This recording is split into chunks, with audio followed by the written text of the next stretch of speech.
40. 다 찾으셨나요? 네, 우리 다 찾았으면 함께 읽도록 하는데요. 우리 합독하도록 하겠습니다. 42절부터 47절 한 목소리 합독합니다.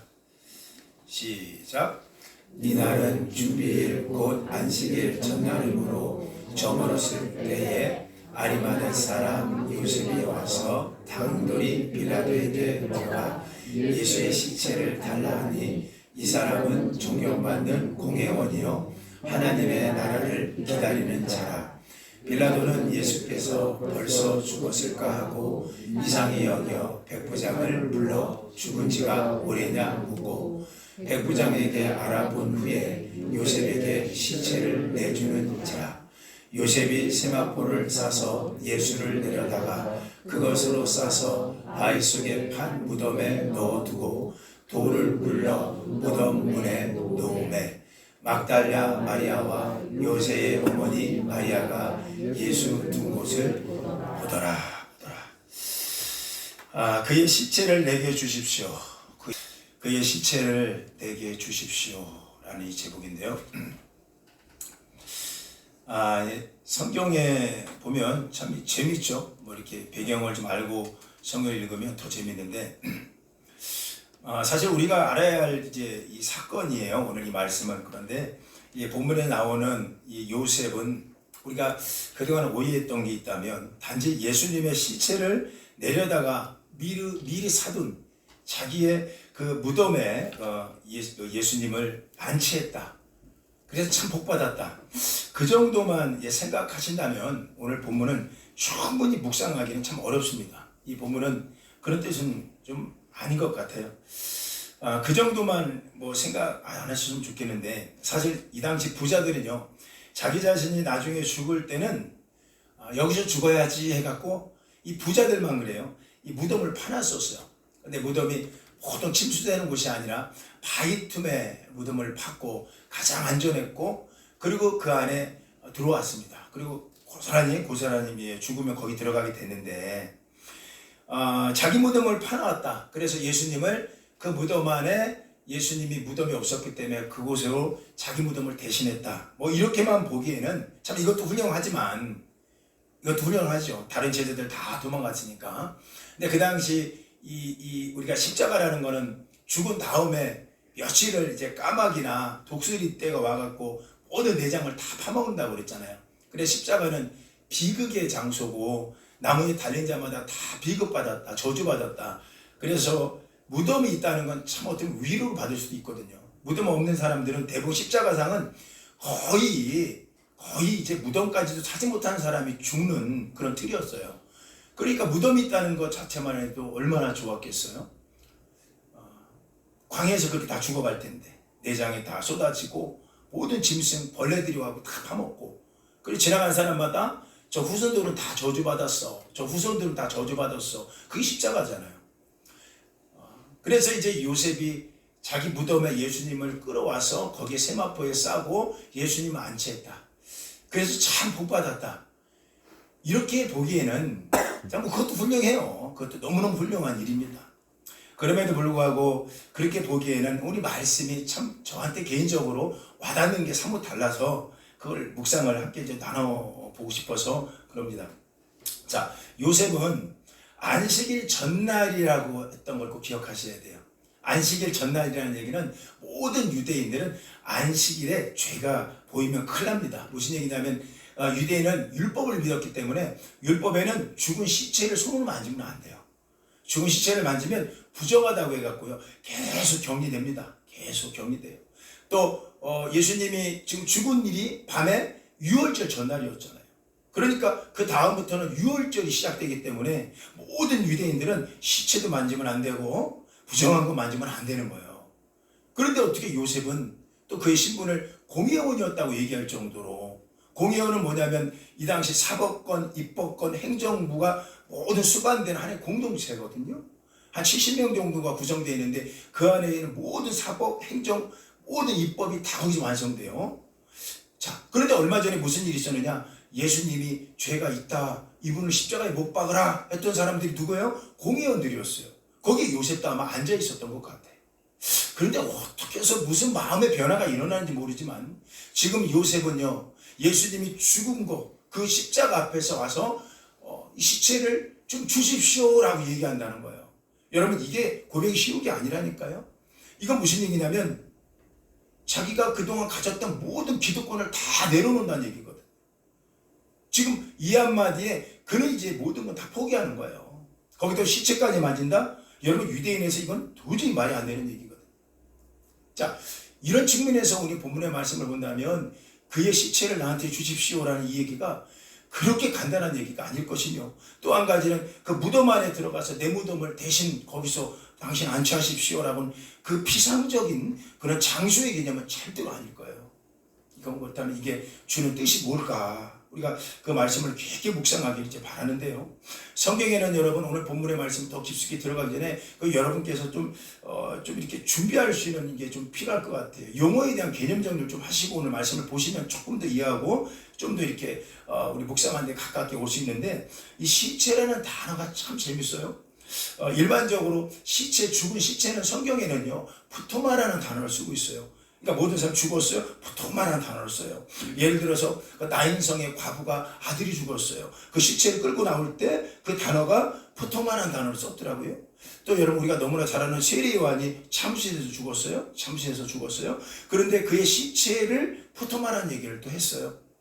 그리고 죽은 나사로를 내 오라버니가 푸토마라고 얘기합니다. 이게 무슨 얘기냐면 일반적으로 성경 안에서 시체를 얘기할 때는 대부분 푸토마라는 단어를 쓴다고요. 시체죠, 시체. 그런데 오늘 이 요셉이 빌라도를 찾아가 갖고 나에게 그의 시체를 주십시오 할 때는 이 시체라는 단어가 푸토마가 아니더라니까요. 소마라는 단어를 써요. 소마. 좀 새로운 단어였어요. 근데 이 단어가 참 재미있는 단어가, 이 단어의 뜻은 시체라는 단어보다는 육체라는 뜻을 갖고 있어요. 육체. 그래서 저는 이렇게 생각을 해봤어요. 그러면 이 공회원이었던 빌립이 요셉이 그렇게 믿음이 강했나? 이건 성경은 제가 찾아볼 수는 없었어요. 그게 믿음이 어디서 받았는지 모르지만 성경은 또 다른 성경에서는 그를 예수님의 제자였다라고 또 얘기도 하더라고요. 그래서 미루어 짐작하건대 그는 분명히 복음을 들었겠구나 생각을 해봤어요. 이 복음이 어떤 복음이길래, 대체 이 복음이 어떤 복음이길래 지금 빌라도 앞에서 자기 신분을 다 내려놓고 자기 기득권을 다 내려놓으면서 그의 시체를 좀 주십시오라고, 그는 어쩌면 유대사에서 쫓겨나갈 수 있는 이런 형국입니다만은 그럼에도 불구하고 그의 시체에 그렇게 목을 메었을까? 그런데 그의 눈에는 좀 달랐던 것 같아요. 이 소마라고 번역을 했으면 그렇게 얘기하더라는 거예요. 그랬더니 본디오 빌라도가 그가 그렇게 먼저 죽었느냐? 일찍 죽었느냐? 백부장에게 알아봐라. 이 당시는 로마의 군인은 백부장이라고 100명을 거느릴 수 있는 군대 장군이 있었어요. 대단하죠? 백부장, 천부장 거기까지 나가는데 엄청난 겁니다. 그래서 물어보니까 이미 그는 죽었더라 그러는 거야. 그랬더니 빌라도가 그러면 그의 시체를 저에게 줘라. 어차피 독수리 밥이 될 텐데, 어차피 까마귀 밥이 될 텐데, 어차피 개미의 밥이 될 텐데 그에게 줘라 이러고 한다는 거예요. 그런데 그 성경을 보니까 빌라도가 그의 시체를 내놓더라 할 때 그 시체가 보니까 다시 푸토마라는 단어로 다시 뒤집어져 있었어요. 누구에게는 그 예수님의 그 죽음이 별거 아니야. 그분이 살아남도 별거 아니야. 그러나 누구한테 있어서는 그의 죽음과 그의 몸이 대단한 거였겠구나 생각을 하는 거예요. 여러분은 어떠세요? 요즘 우리가 수많은 설교를 듣고 우리가 이제 부활절을 맞이했습니다만은 불구하고 부활절 하면 어떤 생각이 드세요? 또 왔네. 그날 또 왔네. 그날 또 달걀 먹고 쌀먹고 예수 부활했습니다. 우리 목사님 그렇게 하셨고 그날 좀 기뻐. 근데 그 다음날부터는 하나도 기쁜 게 없어. 부활이 사라지지 않았나? 라는 질문을 해봐요, 여러분한테. 어쩌면 예수님의 그의 죽음과 그의 그 부활이 우리한테는 먼 설화처럼 느끼기도 하고 그건 별거였어? 라고 생각할 때가 많더라는 거예요. 그래서 어쩌면 오늘 우리가 이 설교를 들으면서도 이 부활절을 보면서도 피상적으로 늘 드렸던 부활절이 여러분에게 있지는 않은가라는 생각을 해보면서 오늘 말씀을 좀 더 깊숙하게 좀 들어갔으면 좋겠습니다. 이 소마라는 단어가 참 재밌는데 그 요셉은 이 소마라는 단어를 쓰는 거예요. 육체라고 얘기하는 거예요. 그 예수의 육체를 저한테 주십시오라고 얘기하는 거예요. 근데 참 이 단어를 이렇게 찾다 보니까 이 단어가 여기만 나온 게 아니라 또 다른 곳에 이 단어가 나와서 그의 풀이를 좀 해줬는데 그 고린도서 11장에 이 내용이 나오더라고요. 고린도서 11장은 여러분 너무나 잘 아는 것처럼 사도 바울이 그의 모든 교회에게 이제 편지를 쓸 때 특히 고린도 교회에 이 성찬에 잘 들으세요. 좀 이따 성찬 받을 텐데 성찬의 의미를 두고 오늘 성찬을 받는 너희들아, 너희들이 이 영적인 의미를 알고 이 성찬을 받아야 돼. 이런 얘기를 했거든요.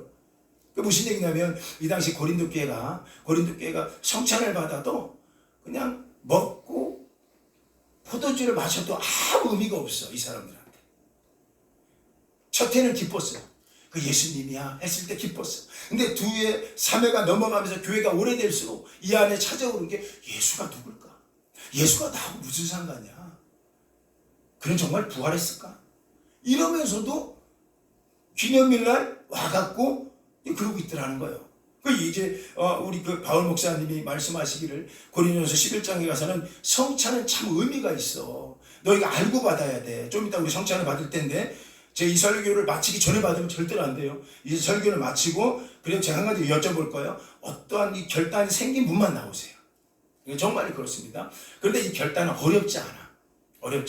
감리교는 폭이 굉장히 넓어요. 저 고신이나 장로교처럼 뭐 여자들이 어떻게 안수를 받느냐 뭐 이런 건 감리교 없어요. 아마 감리교가 가장 성경적이다 보면 됩니다. 성찬에서는. 자 보세요. 모든 사람이 성찬을 받을 수 있어요. 그런데 중요한 게 있어요. 사도 바울 목사님이 뭐라고 말씀했느냐. 성찬을 받을 때 그의 몸과 그의 피에 대해서 의미를 목으로 받으면 너희는 그의 몸과 피에 죄를 씌운 거라. 말씀으로 끝나요. 그러니까 성찬이 참 의미가 있죠. 자 그렇다면 오늘 우리는 그의 피와 특별히 그의 몸이 무엇을 의미할까?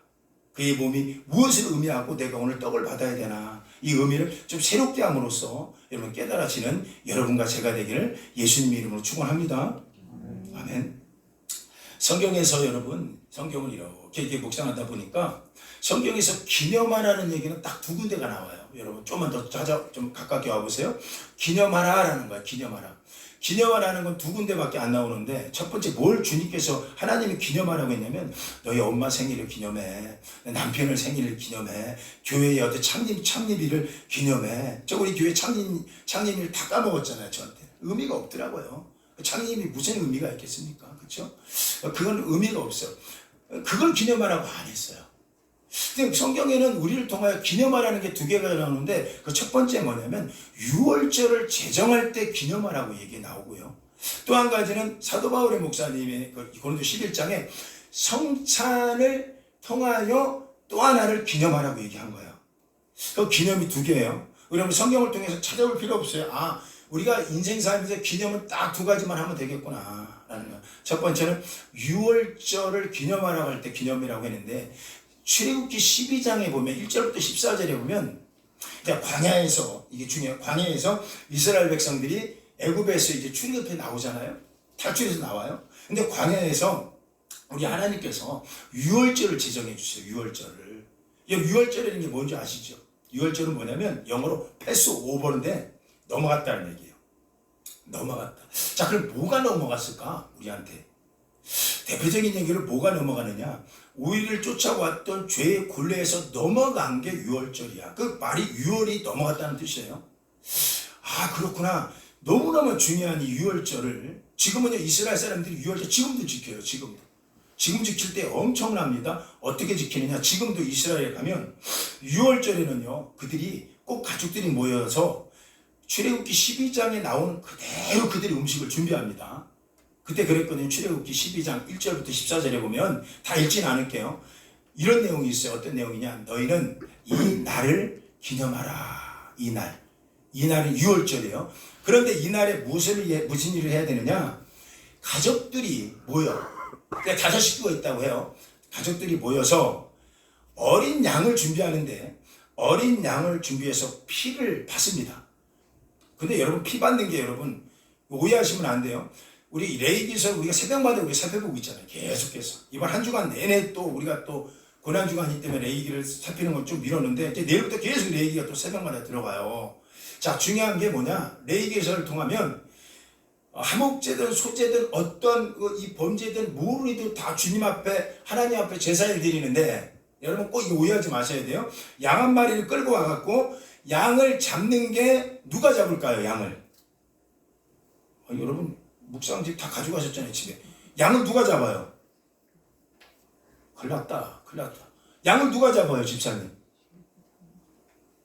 양을 누가 잡아요? 양을 누가 잡아요? 이게 중요해요. 양을 누가 잡아요? 좀 힌트 좀 드릴까요? 카인과 아벨에서 아벨이 칭찬받은 게 뭐죠? 아벨은 성경이 이렇게 얘기해요. 자기도 양과 같이 함께 드렸다. 양과 같이 함께 드렸죠. 첫 새끼를 목을 아벨이 딴 거예요. 그래서 배를 갈라요. 누가요? 직접 양을 갖고 와서 직접 자기 죄를 용서받는 사람이 직접 양을 데리고 옵니다. 그런데 어떤 양이요? 집에서 기르던 거. 옆에 거 사오면 안 돼요. 여러분 우리가 고난주간 때 둘째 날 기억하세요? 여러분은 새벽 예배 없었구나. 권사님 기억하시죠? 첫째 날 예수님 입성했어요. 예루살렘 호산나. 두 번째 날에 뭐 했어요? 예루살렘을 정화시켰어요. 정화시킨 이유가 있어요. 왜 그렇죠? 거기에 양들이 한 마리가 죽지 않고 그냥 살아. 그리고 100명이 용서받았대.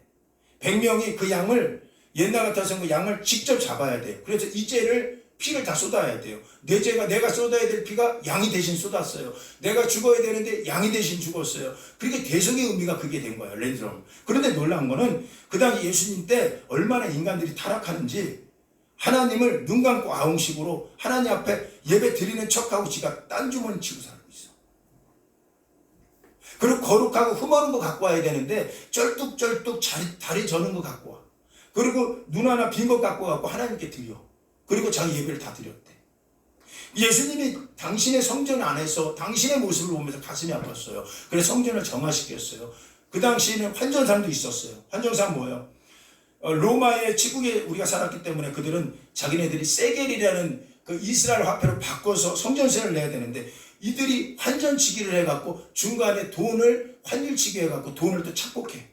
그런 사람이 비일비재합니다. 뿐만 아니라 유월절이 다가오면 각국에서 전국에서 퍼져 있는 유대인들이 양 한 마리씩은 다 들고 와야 돼. 그런데 어느 날 그게 번거로워. 양 데리고 오다가 힘들어. 그러니까 양은 이스라엘에 가면 예루살렘에 가면 양 파는 데가 있어. 양 파는 데 가갖고 양 하나 사자. 이러고 수천 년이 1500년이 흘러온 거예요. 1500년 흘러왔는데 예수님 때 어떻게 변질되냐면 그 양도 안 죽여 또. 몇백 년 전에 죽였어. 돈이 아까운 거야. 양 한 마리가 얼마예요? 얼마나 비싸요? 그러니까 유대인들이 말로는 하나님을 믿는다. 말로는 유월절을 지킨다. 말로는 하나님의 백성이다라고 하면서도 그들이 예수님 시대에 보니까 타락해버렸어요.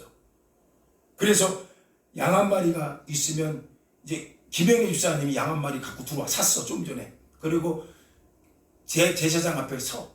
그리고 대제사장이 죽여라 안 해. 김영희 집사님이 윙크를 전태 이렇게 한번 해. 그럼 나는 이렇게 하고 통과시켜. 그러면 죽은 것처럼 네 죄를 사했노라. 어디서 많이 들어봤죠? 진짜 그 죄는 안 죽었어. 근데 네 죄를 사했노라. 어디서 들어보셨죠? 개돌림. 죽음에 대한 걸 모르는 거예요. 내가 어떻게 해서 이 죽음에서 내가 부활하고 이 생명받은지 모르는 거예요. 너무나 간단해. 타락한 거예요. 그런데 김영희 집사가 나갔어 이제. 그리고 와우 내 죄는 용서받았다고 1년을 살아가. 이호 강한진 집사님이 들어와. 아까 그 양이야. 그 양은 또 뒷구멍으로 성경에 뭐 뒷구멍 나왔다라는 거. 그리고 양각이 또가 있어. 아까 김영희 집사님이 죽어야 될 양인데 안 죽었어요.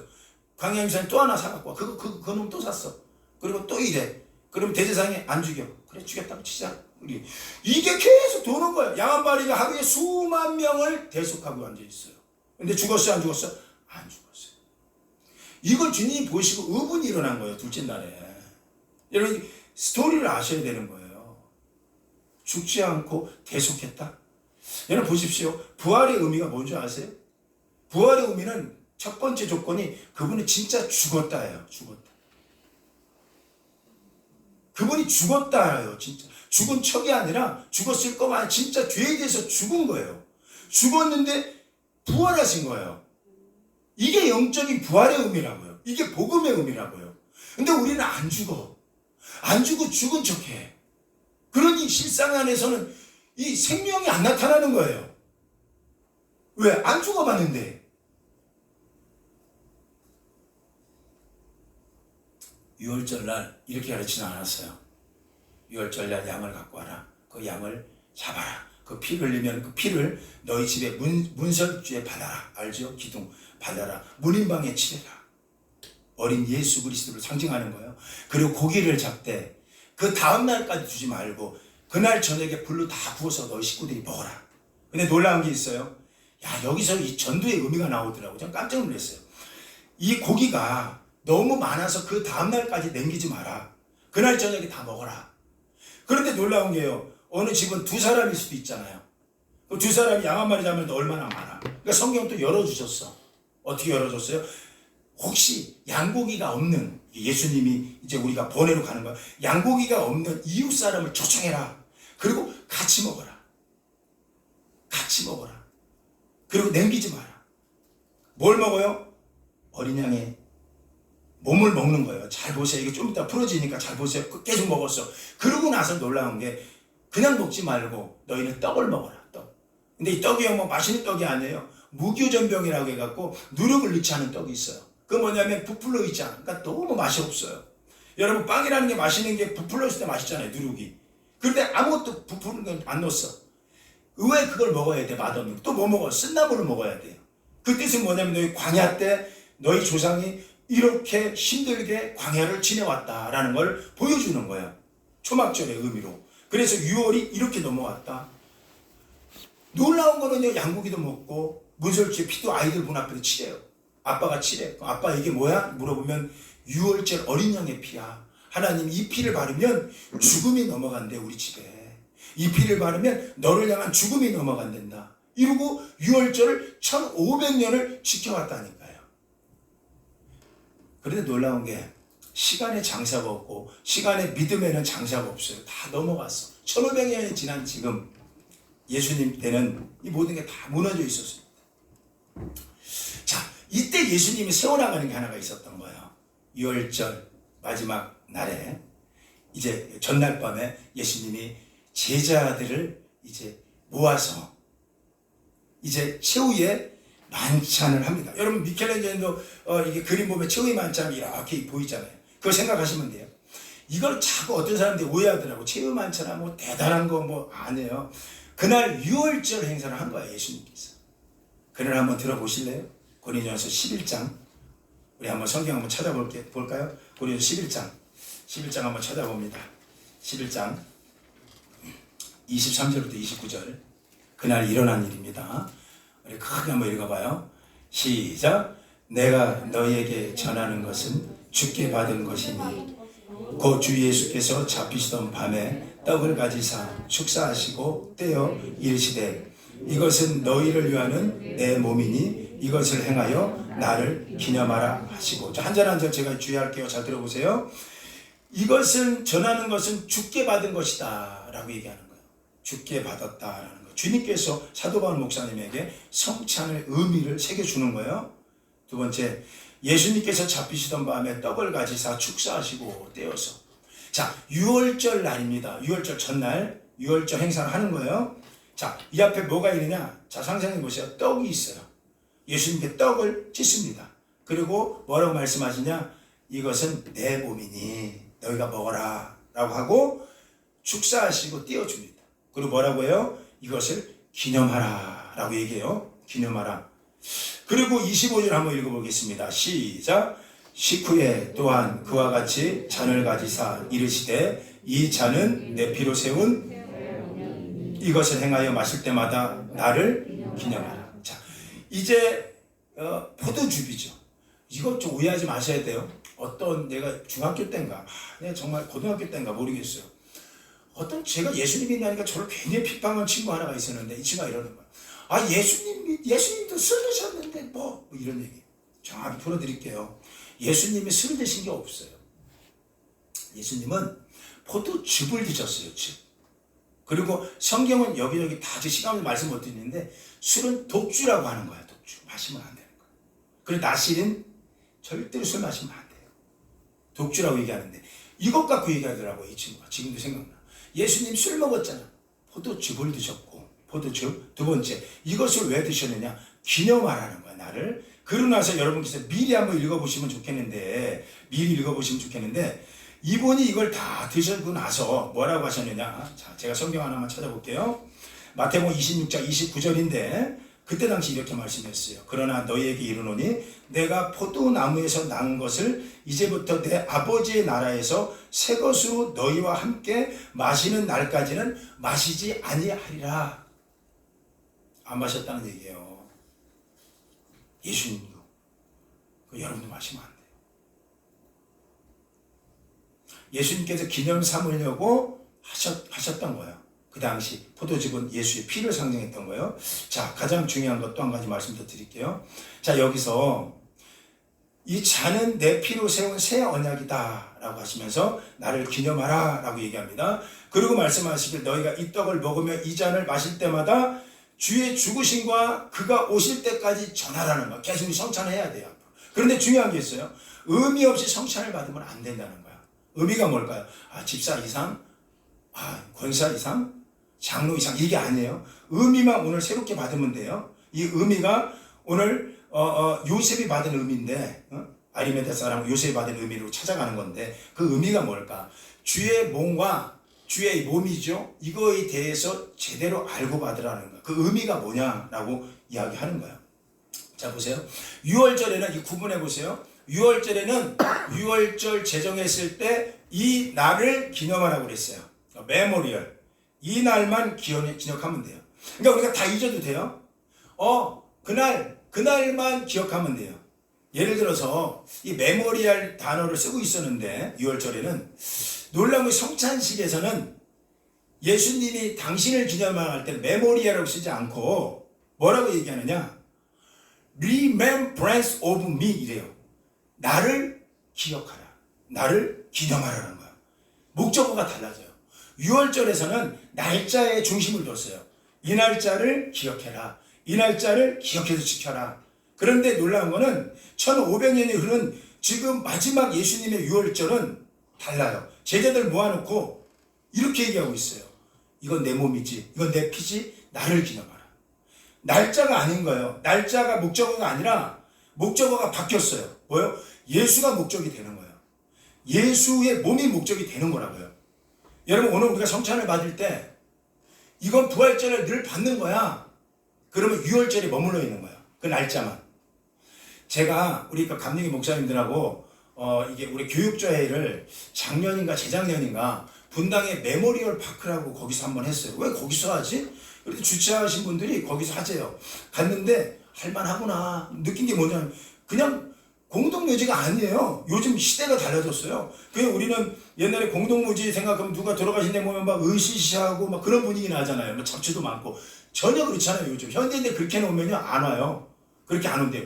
세상에 분당의 메모리얼, 잘 들으세요. 메모리얼 파크에 갔어요.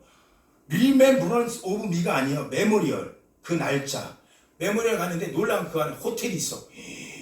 호텔이 있고 세상에 그 안에 카페가 있고요. 레스토랑이 있고, 레스토랑에 스테이크 썰어 먹었어요. 장례식 거기서. 그리고 거기에 엄청 좋은 시설이 다 들어와 있어요. 야, 얼마 전에 돌아가신 우리 그 감리교 굉장히 큰 별이신 목사님도 거기 왔어요. 김홍도 목사님, 금남교회 그분도 거기 계세요. 얼마 전에 들어오셨대요. 거기 들어오기가 하늘의 별 따기래요. 왜냐하면 좋은 자리 못 들어온다는 거예요.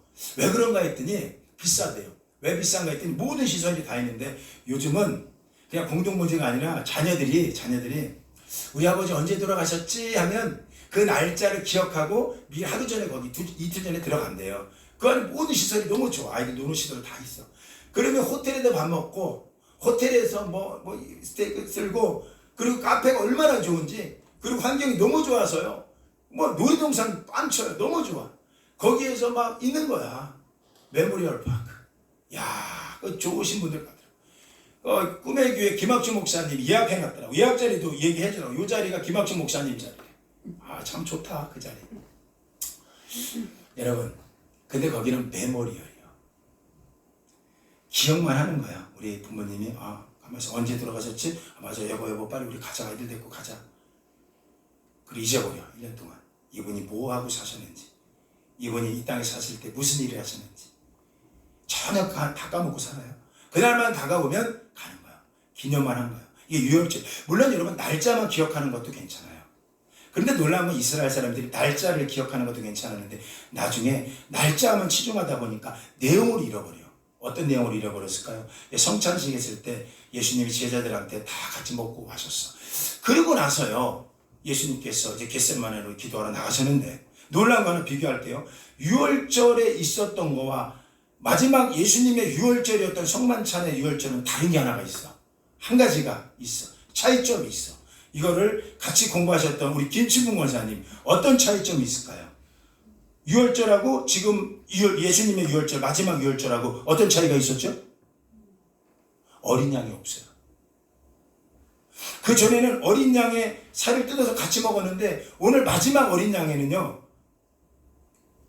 양고기가 없어. 없어요. 2년 전에도 있었거든요. 예수님 그 양고기를 같이 먹었거든요. 그 유월절을 같이 낸 그분도 유대인이니까. 그리고 1년 전에도 그렇게 했거든요. 근데 올해는 양고기를 안 갖다 놓으셨어요. 근데 누구도 양고기에 대해서 묻는 사람이 없어. 자, 여러분 너무나 잘 아시죠? 양고기가 누구예요? 모르실까봐. 사일의 요한은 예수님을 처음 만났을 때 이런 고백을 했어요. 그는 어린 양이로다. 세상 집을 지고 가는 어린 양이로다 라고 고백했어요. 자, 그리고 이게 중요한 거예요. 어린 양을 먹고 마셨다. 어린 양이 내 속에 있다. 이걸 기념삼으로 하는 거예요. 목적이 예수님이 돼야지, 이게 예수님이 되지 않고 사는 우리 시대에 우리를 얘기하고 있는 거예요. 그래서 예수님께서는 마지막 유월절 날에 양고기를 안 갖다 놨어요. 그리고 묻는 거예요. 양고기가 누구인지 나중에 알았어요. 예수님이 돌아가시고 부활한 이후에 그 진짜 어린 양이 누구인지 안 거예요. 어린 양이 누구인지 그때 제자들이 비로소 안 거라고요. 양고기는 예수 그리스도였다는 걸 우리는 다 알고 있습니다. 자, 여러분, 왜 신앙이 중요하냐? 성만찬이 굉장히 심해진다고 말씀드렸는데 이것은 날짜만을 지켜와서 그런 거예요. 오늘 딱 하루 지나면 우리는 부활에 대해서 내년을 또 더듬어 봐요. 내년에 그런 날이 또 오겠지. 1년을 살아오면서 부활의 정신, 부활의 능력은 사라집니다. 이제 우리가 왜 부활의 어떤 모습으로 살고 있는지를 까먹고 1년 있다가 다시 그날만 또 기다리고 있는 거예요. 마치 유월절에 머무르고 있는. 제가 마음에 가끔 성찬을 받으면 그런 생각 좀 해봐요. 우리 성도들 이렇게 먹는 거 보면서 돌아가는 거 보면서 식인종 같다라는 생각할 때 있어요. 여러분, 용서 식인종 같다. 식인종. 저분이 정말 의미는 알고 저걸 드실까? 근데 말할 수는 없어요. 또 그러니 예수님의 살을 그냥 먹고 마시는 거는 그 의미 모르면 식인종이지 뭐. 그냥 예수님 뜯어 먹는 거야. 그냥. 의미가 없어. 그래서 그럴 때마다 좀 마음이 좀 아파요. 근데 직접 묻진 않아요. 때로는 저도 식인종이 될 때가 있어요. 오늘 좀 이따가 여기 나와서 우리 떡과 분병을 받고 이 분잔을 받을 때 여러분이 식인종이 안 됐으면 좋겠어요. 예수님 그냥 먹고 뜯는 거 아니에요. 의미를 둬야 되는 거예요. 그게 무슨 얘기냐면 의미를 알고 마셔야 죄가 없는 거지. 의미 없이 아무리 예수님이 계신 곳 가서 산다고 해도, 이스라엘 간다고 해도 다 의미가 없어요. 예수님 나신 장소를 100번 왔다가 가도, 그곳에 계셨다가 와도 의미를 모르면, 전혀 의미 모르면 우리 변화가 안 일어나요. 제가 옛날에 일전에 몇 번 말씀드렸을 거예요. 제가 신혼여행으로 이스라엘에 갔을 때, 신혼여행으로 이스라엘에 갔죠. 여행사 대표를 전도한 적이 있어요. 저 같이 간 여행사 대표. 근데 정확히 말하면 전도가 아니라 스스로 그분이 한 주간 동안 예수님이 그의 마음에 찾아오신 사건이 있었어요. 마지막 날 호텔방에 이렇게 와서 저희가 쉬고 있는데 노킹하면서 이분이 들어왔어요. 저희 방에.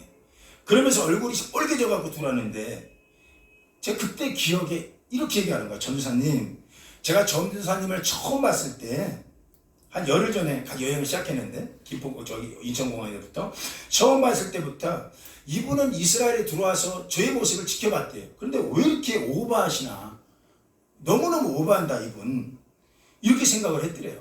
그럴 수밖에 없었던 것 중에 하나가 뭐냐면 이분을 통하여 같이 우리가 이집트도 지나가기도 했는데 이 모세가 아멜렉과의 전투했을 때 장수를 저를 데리고 가더라고요. 저희들 거기 서 있는데 여기가 모세가 아말렉과의 전투가 있었어요.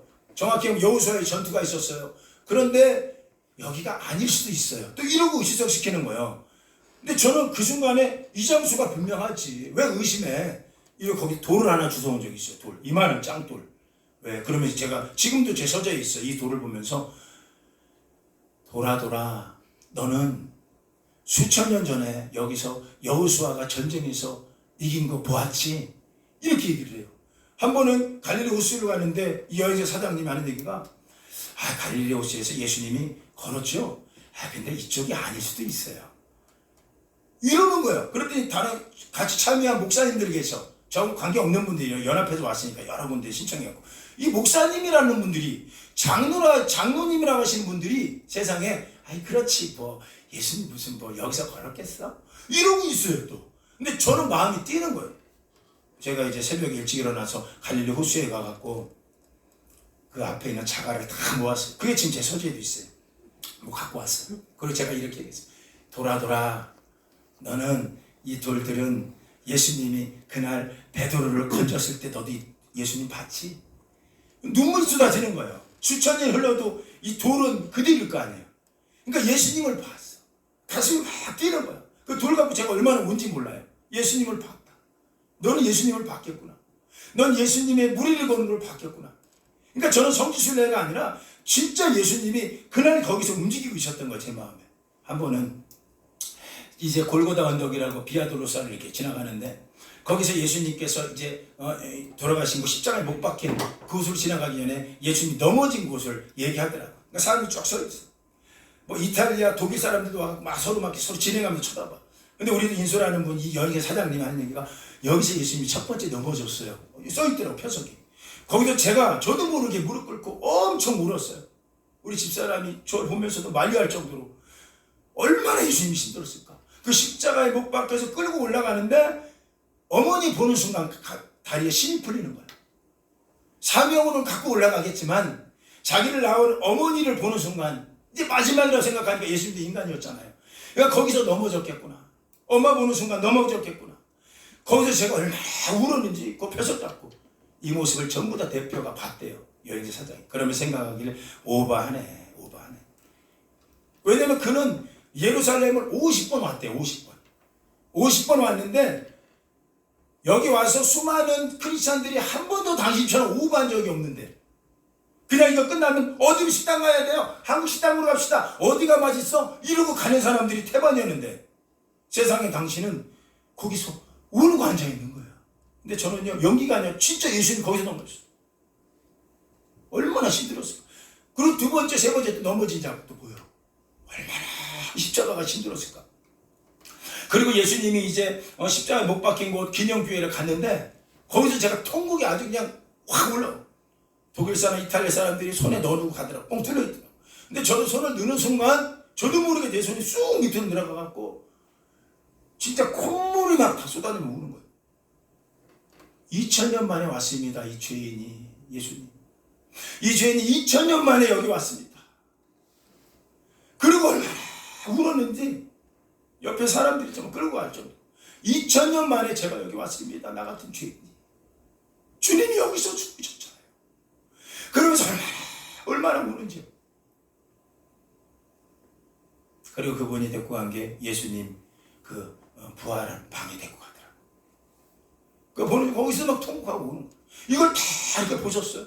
그리고 이제 내일이면 이제 한국으로 떠나가는데 그날 저녁 늦은 시각에 똑똑똑 찾아왔어. 저거 별로 얘기 안 하신 분이야. 그랬더니 하는 얘기가 목사님 제가 전할 말이 있습니다. 뭡니까? 제가요 처음에 목사님 말씀 한 주간 동안 동행하면서 느꼈던 건 제가 목사님 왜 이렇게 오버하시나 전도사님. 응? 다른 분들 이렇게 안 하던데 왜 이렇게 오버하시나. 그런데 놀라운 게 오늘 낮에 예루살렘 골고다 언덕에 십자가 기념교회에서 통곡하고 당신이 울고 있을 때 갑자기 제 가슴에 불같은 감동이 일어나기 시작하는데 정말 예수님이 우리를 위해 돌아가셨다는 분명한 사실이 믿어지더래요. 갑자기 여기서 정말 이분이 돌아가셨겠구나. 정말 이분이 여기 계셨겠구나. 이게 50번 이상을 왔는데도 전혀 감동이 없었던 자기 자신이 그날 대낮에 한 번도 느껴보지 못했던 예수님의 임재를 오늘 처음으로 느껴봤어요. 큰 여행사 사장이면 주님을 만날 수 있을까요? 크게 흐느끼면서 고백했던 그입니다. 우리는 가장 큰 여행사를 하고 계세요, 지금도. 그리고 그 당시 이분이 호텔에서 신앙 고백을 하더라고. 사실은요, 저희 장인어른이 부산에서 가장 큰 장로교회 담임 목사예요. 자기 사일에. 자기 장가 잘 갔대. 자기도 신학을 공부했대. 그런데 목회자기를 안 가고 사업으로 빠졌대. 그런데 어쨌든 우리 장인이요, 부산에서, 잘 들으세요, 부산에서 가장 큰 장로교회 담임이라고. 자기는 둘째 사일. 그런데 한 번도 느껴보지 못했던 주님 임재였대요. 수십 년을 살아오면서. 근데 오늘 당신이 한 주간 동안 하는 게 처음에 오반 줄 알았는데 오늘 갑자기 자기도 모르게 서 있는데 가슴이 뜨거워지더니 예수 그리스도가 여기서 뜨거움으로 오는 거예요. 그 얘기하는, 그날 그는 주님을 만났다고 얘기하는 거예요. 그 방에서. 저도 놀라고 집사람도 놀라고요. 우리 셋이서 얼마나 기쁜지. 여러분, 우리가 교회를 수십 년 다니는 거 중요하지 않아요. 우리가 성지순례 수백 번 다니는 거 중요하지 않아요. 우리가 오늘 성찬일을 가질 때 예수님 부활했다고 아무리 얘기하는 거 그거 중요하지 않아요. 오늘 이 아리마다 요셉이 가졌던 거, 그분의 육체를 소마라고 얘기한 거, 저분의 육체는 반드시 다시 살아날 거라고 믿고 죽은 시체가 아니라 부토마가 아니라 소마라고 고백하면서 그 육체를 저한테 주십시오. 그 육체를 제가 만지겠나이다. 그 육체를 갖고 제가 살아가겠나이다. 그 육체와 함께 살겠다는 고백이에요. 예수님이 목적이 된 거예요. 내가 오늘 그 육체 때문에 오늘 가진 기득권을 다 내려놔도, 그 육체 만졌다고 나를 세상 사람이 죄인 취급해도, 그 육체 만졌다고 나를 공의에서 나를 쫓아내도 나는 아랑곳하지 않습니다. 왜요? 목적어가 분명한 거예요. 저분의 저 몸은, 아멘 해보세요, 반드시 살아난다. 이 마음 갖고 오늘 성찬을 받는다면 여러분 목적이 소마에 있는 거예요. 6월절 때가 돼서 4월달 부활절이 됐기 때문에 받는 게 아니라 진짜 소마, 아리마다 요셉이 받고, 그 남들은 시체 뭐하냐, 그거 가진 게 뭐하냐, 다 썩어질 거 라고 했지만 요셉은 달랐어요. 그 시체를 거둡니다. 그 시체를 만집니다. 그리고 미리 사두었던 세마포 옷으로 그 예수님의 시체를 만져가면서 닦습니다. 그리고 성경에 나오지 않지만 향유와 온몸을 또 닦습니다. 그 시체에 내가 몸이 들어갑니다. 그 시체와 함께 하는 거예요. 살아날 그 육체, 다시 살아날 그 육체, 그 육체가 여러분 안에 있기를 예수 이름으로 축원합니다. 오늘 본문에서 요셉은 달랐지요. 그건 예수님의 시체를 새로운 관점으로 보았다라는 거예요. 새로운 관점으로. 자, 그렇다면 그 육체는 어떤 육체일까? 히브리서 9장 11절에 보면 이 말씀이에요. 잘 한번 따라오세요. 이 말씀이 있습니다. 그리스도께서는 우리에게 좋은 날, 장래의 좋은 날에 대제사장이 되었다라고 얘기합니다. 그건 손으로 짓지 않고 사람의 손으로 만들지 않은 장막이래요. 더 크고 온전한 장막으로 만들었는데, 잘 보세요. 12절 보니까 이거는 염소와 송아지 피로 된 게 아니라 오직 자기 피로 된 것이야. 자기 피로. 영원한 속죄를 이루어서 당시에 성수에 들어갔다라는 거예요. 자, 저 보세요. 아주 중요한 말씀 드릴게요. 그 당시에 예수님이 십자가에서 돌아가실 때 휘장이 쫙 찢어졌어. 위로부터. 휘장이. 중요한 건 히브리서 기자가 뭘 얘기하느냐, 이 휘장은 육체래. 그분의 살이래. 그 오늘 아리마다 요셉이 봤던 소마야. 육체야. 그게 쫙 찢어졌어. 근데 그 휘장은 뭐라고 얘기하느냐, 그 휘장은 성경을 얘기하기를 히브리서 10장 19절에는 성경은 그렇게 얘기하는 거예요. 사랑하는 자들아, 우리가 그의 피로 성수에 들어갈 담력을 얻었으니, 20절 크게 한번 읽어보세요. 시작. 그 길은 우리를 위하여 휘장 가운데로 열어놓으신 새로운 살길이다. 휘장은 곧 그의 육체라는 거예요. 휘장 가운데 찢어진 거예요. 찢어짐으로써 그 안에 우리가 들어가게 돼 있다는 거예요. 부활이 그런 의미를 가져요. 지금 아리마다 요셉은 썩어나는 게 아니었던 거예요. 이 육체가 내 안에서 어떻게 역사할까? 내 안에 어떻게 나를 다스릴까? 이 육체. 그래서 그 하나님의 그 몸, 예수님의 몸을 먹고 마시는 자마다 의미를 모르면 죄를 짓는다는 거예요. 의미. 그냥 먹지 말고 이 몸은 예수 그리스도의 휘장이고 그분의 육체고 그분을 통하여 내가 하나님 앞에 들어올 수 있겠구나. 그리고 그분은 육체는 살아난 육체라는 거예요. 나도 먹으면 더불어 나도 살아나요. 여러분, 내가 세미나를 듣고 싶은 분은 들으셔도 되고 듣고 싶으면 안 들으셔도 돼요. 그런데 중요한 거는 말세에 분명히 주님이 오십니다. 오실 때 다른 거 안 물어봐. 세 가지 물어봐. 너는 하나님의 형상이 있냐? 두 번째, 너는 내 아들의 영을 갖고 있냐? 세 번째, 너의 옷은 입고 있냐? 세 가지 물어본다고 그랬어요. 교회를 다니는 게 중요한 거 아니에요. 하나님의 형상이 있냐? 너는 그의 아들의 영이 있냐? 너는 내가 준 옷을 입고 있냐?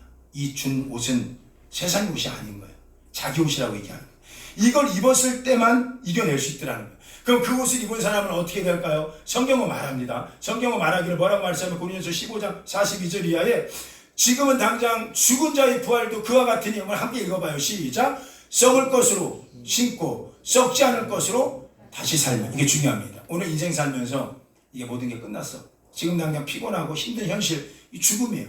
근데 우리는 이 죽음을 100% 인정하셔야 돼요. 우린 다 죽었어. 인생 다 씻겨졌어.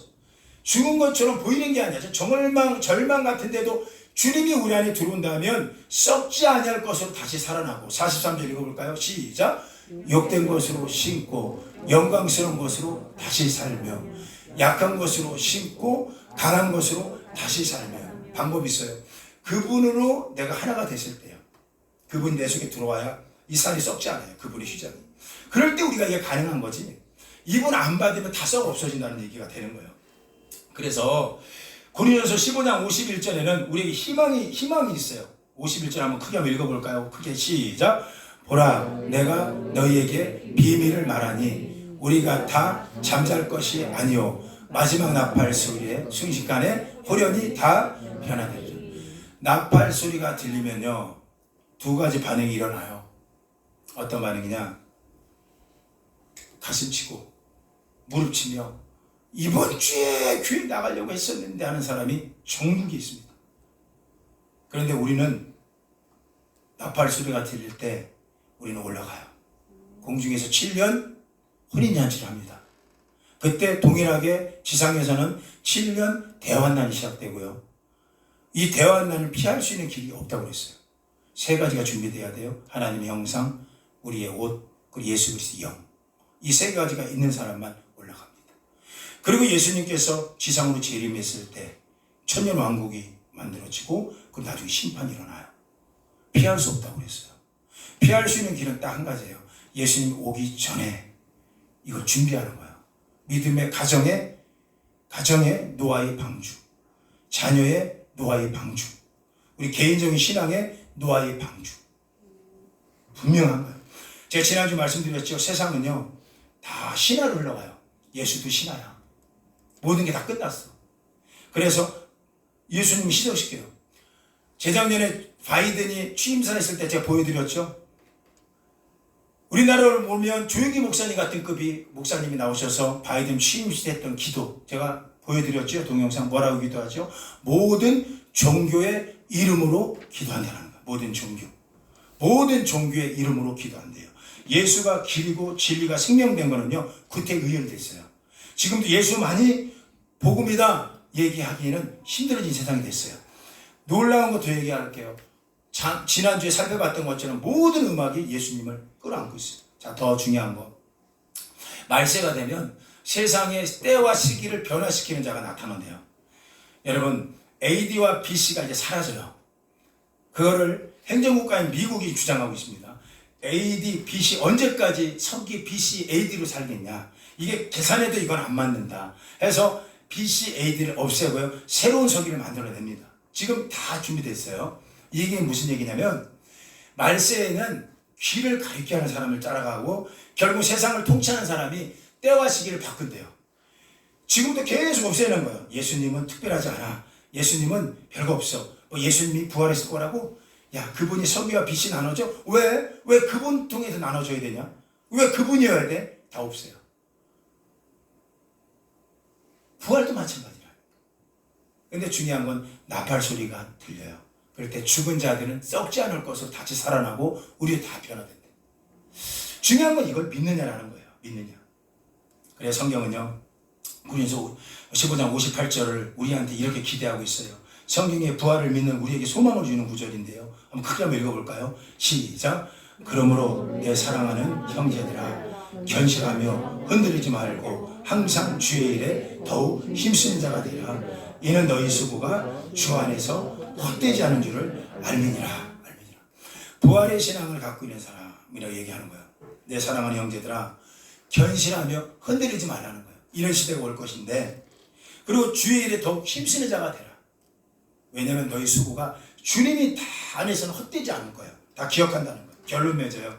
예수님이 목적이 되는 삶이 그분을 기념하는 거야. 그분의 목적. 그분이 왜 이 땅에 오셨지? 우리 때문에 이렇게 돌아가신 거다. 그분이 왜 죽었지? 그분의 피는 뭘 얘기하지? 그분의 피는 짐승의 피와 다르구나. 자기 피로 구원을 이루신 분이구나. 그러니 우리가 담대하게 그의 피를 힘입어서 오늘도 성수에 들어갈 담력을 얻고 있구나. 그분의 살과 피가 우리 안에 있다. 그럼 누가 우리를 정죄하고 누가 흔들리겠습니까? 이거 가지고 살으라는 거예요. 오늘 당장 죽은 것 같아. 우리 가정이 물질이 없어서 죽어. 이런 사람이 있어요. 물질이 없어서 죽어. 우리 가정이 뭐가 없어서 죽어. 여러 가지로 죽어. 힘들어. 이거 다 죽음 인정하라는 거예요. 그러나 너희는 죽음으로 끝나지 않을 거라는 거예요. 주님께서 말씀하시기를 결실하고 흔들리지 마라. 계속해서 주님께서 주시는 말씀이에요. 이 말씀을 가지고 살아갈 때 왜 이유가 예수님이 되지? 부활의 정신 중에 가장 큰 거는 예수님이 우리 크게 아멘 해보세요. 죽은 자의 첫 열매가 되셨어요. 그렇기 때문에 우리가 그분과 함께 먹고 마시면 우리가 둘째의 열매는 우리가 맺힌다는 거예요. 그분도 죽었는데 첫 열매로 살아났어. 그러면 그분을 먹고 마시는 우리들도 그분을 통하여 살아날 걸 믿으시라는 거예요. 그러니까 이거 먹고 마실 때 한 가지만 하세요. 한 가지만. 주의 몸에 내가 죄를 범하는 거 아니야? 직분 필요 없어요. 감독이 그거 보지 않아요. 감독이 보시면 그거 봅니까? 오히려 2단들 3단들이 성찬 못 받게 해요. 이렇게 얘기하죠. 너 같은 사람이 죄진 네가 그날 저녁에 네가 여인사 사장이 얘기했죠. 그날 호텔에서 그분의 고백을 저 잊지 못합니다. 그날 호텔에서 고백. 진짜 예수님이 계셨어요. 지금 놀랍게 살아가고 계신 분이에요. 전 그 앞에서 봤어요. 여러분 오늘 여기서 성찬으로 나오실 텐데 한 번만이라도 받으실 때 다른 거 나 같은 사람이 이거 아니에요. 그리고 여러분 의를 구하는 거예요. 예수님이 여러분 의 때문에 돌아가신 게 아니에요. 그분의 의로 하나님 살려주신 거예요. 내가 뭘 못했는데 이거 보지 않아요. 중요한 건 받으면서 이거 예수 그리스도의 소마다. 이 살을 나한테 주옵소서. 이 살은 반드시 부활하셨던 살이고 이 살을 통하여 먹고 마시는 나도 반드시 부활할 줄 믿습니다. 이것 가지고 나오는 거예요. 그게 고백되지 않은 분은 받으시면 안 돼요. 그건 죄를 범한다고 했어요. 그러나 순간 나와서 이걸 받을 때 예수님 당신의 살입니다. 당신은 본디오 빌라도가 받던 그 프토마 썩을 살이 아니었고 당신은 구원받은 살, 일어나는 살입니다. 내가 오늘 그거 받겠습니다. 주님 그 살을 하면 나눠 주옵소서. 우리 이 시간에 한 명 한 명 다 나오는데요. 천천히 나오셔서 분장과 분부를